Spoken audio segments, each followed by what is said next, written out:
Heads is the Bull bull. and tails is the bear. And tails is the bear. Yeah. Tails, I you're going to win. show us your trading desk. Let's go. Peter Tuchman is one of the most famous traders on the floor of the New York Stock Exchange. He's known as the Einstein of Wall Street, and not just because of his looks. The excitement, the adrenaline, we are the last human marketplace in the world. So what's important is... He showed us why coming to the floor still gives traders like him an edge over people trading from home. How you doing? Good. So this is me. This is my spot. So I'll give you a little breakdown of what we do here. This character was done to me back about 7 years ago. It's become my brand. Your first time that you came on this floor and you stood here, do you remember the emotion that you felt, and what was it? 100%. I came on the floor. I had gotten a summer job. I was working under the podium there. It was a bit of fear and excitement, but the adrenaline came out and it was roaring. And I just said, I found where I want to spend the rest of my life. Could not have been more clear. You guys all right? I've been doing this for 40 years. In 1985, when I started here, I was a teletypist. I went on to be a clerk, and my goal was to become a broker, basically a trader.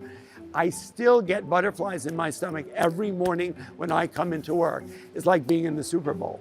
We are more relevant now than ever as brokers on the floor of the stock exchange, because the more technology you use, people tend to get detached from the reality of the human part of the market, but the human element here is what made this place. I have a trading strategy which I trade on the close around the imbalances that only come to the floor of the stock exchange. That's one of the reasons I'm here every day, because what we do and I do down here cannot be done off floor. And so I take that information, I analyze it, and I convey it to the customers in a compliant way so that they're able to have some kind of an edge to trade the marketplace. There came a wave of selling that sent the 2,000 men on the floor of the New York Stock Exchange scurrying from... In the old days, during open outcry on the floor of the stock exchange, when there were thousands of people down here trading and screaming and yelling, if there was ever a discrepancy or an argument around a trade, you called in a governor, and a governor had what's called a flipping coin. Whether it was a $10 problem, $1 million problem, or whatever it was, you had to flip the coin and you have to live by the solution. So I've had this in my pocket for a long time, for 37 years. Is it reversing? No, market's getting smacked. How did you survive it? 4 decades. How did you last? I've had to reinvent myself many times. I've had to sort of bob and weave. I had to be flexible. A lot of the people who I started out here with are no longer here. Either they retired or they were not able to reinvent themselves. There's been a huge transition over the years of what a floor trader does. We're standing, in a place that in 1650, they were trading stocks outside under the buttonwood tree. In 1903, they built this building. We need to acknowledge that every industry has been outsourced a little bit by technology. We still have a plethora of human beings here.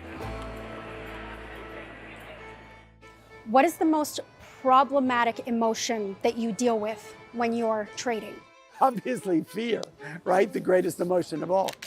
One of the biggest problems that day traders have is they get emotional about money. They get emotional about a trade, but it's money. You make it, you lose it. What was the biggest failure that you learned the most from? In 2006, I literally spent 2 years not making any money. The market was going into a rough time. And so for me, it was really a struggle to find customers, to find business. We were also going into a bit of a transition with technology entering into the marketplace. You really had to go out there and fight for the business. And yet I got up every morning. I knew opportunity was not going to find me, cowering at home in bed, feeling sorry for myself. I figured one day things are going to turn, and in fact, they did. Did you ever have doubt that you weren't going to make it? Oh, absolutely. My parents are Holocaust survivors. They found each other, fell in love, and came to America and got their American dream. So they were two people that really woke up with gratitude. You can live in fear, or you can live in faith, and you can live in victim mode, or you can live in gratitude. What is your favorite indicator or indicators on a chart? Well, first of all, I'll tell you that the S&P 500, for me, is the most exciting indices. It is a basket of 500 stocks. It really sort of tracks the movement of the market and the economy and the globe, and so I love that. There are multiple indices that are super important, whether it's exponential moving averages, whether it's pivot points, whether it's the RSI, Relative Strength Index. You have to look at all of them together. I would say moving averages and the RSI are the most important because they basically are the market.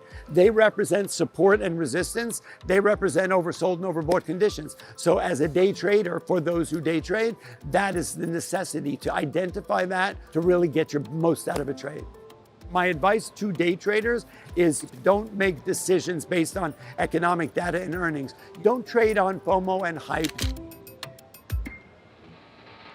Who's Peter Tuchman outside of the trading floor? I used to run a record store in 1980. Jazz was a big part of my world. I was also in the food business. I had a hot sauce company back in the 90s. Art is a big passion. I love to inspire and mentor young artists as well. You know, I don't sleep that much. I am the ambassador of the stock exchange in so many ways. This is my home. I eat, drink, sleep, the stock market, and so I'm glad we could let you in.